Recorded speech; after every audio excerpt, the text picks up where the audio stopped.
So we decided to start the critique program as a way for people who are coming out of art school to have some form of community to continue to engage in academic and artistic pursuits as a place to bring people together.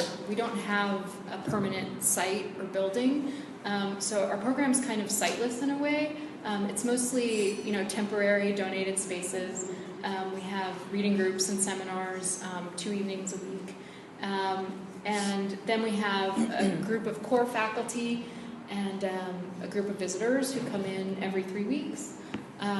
We're really interested in actually bringing artists from Mexico City to Los Angeles, so that's one of the things we're working on right now. Yeah, and one of the things that we really strive to do is to bring in people who the students want to meet with and want to engage with in the broader art community. So like Ginger mentioned, curators and critics and writers, and they find it really beneficial to have them come in and they do a lecture and then they do studio visits and really having discussions about, well, what does it mean to be successful in the art world? Because it really comes down to how do you see yourself? What does success mean to you? Because not everyone is going to, reach that marker of, being the art star and having, 30 studio assistants in a 40,000 square foot studio. And, we found that we were having students coming in who were at different places in their lives. So this is a sculpture, an installation that I did at LTD Los Angeles. And this piece,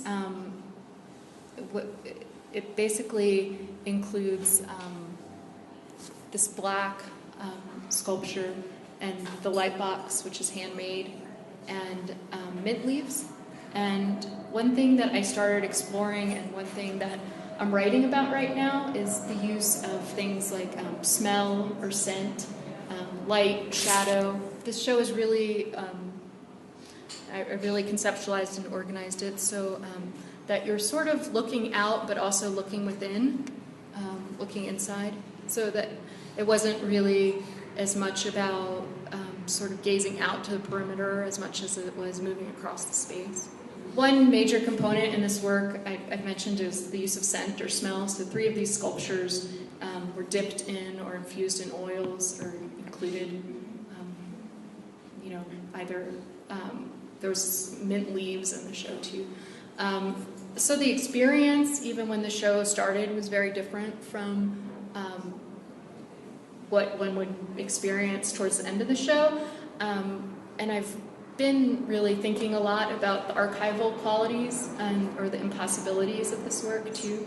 So this was a piece I did at UCLA while I was still a student there.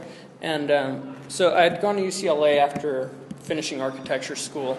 And, I noticed that one of the things with people having their studios was, people would bring in some kind of chair or a sofa, as a place to hang out during the day while they're working. And I decided to build this space into my studio, and it could be accessed from the hallway. So that, the idea was that it was in my studio, but it could also be accessed publicly, so anyone could use it. This one was titled Overturn. This was at Ace Gallery.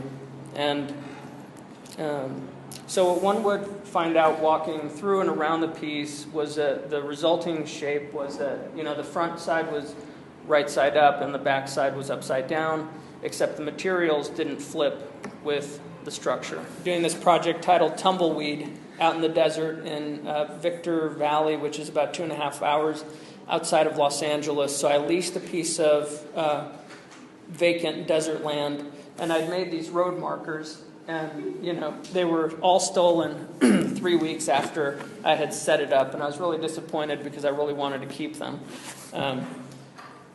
And so I set this up out there, and had an event, had an opening, had people come out, and then and so it was just a structure of 3 8-foot by 8-foot units intertwined into one another, and I kind of saw it as a mobility, a monument to mobility of housing.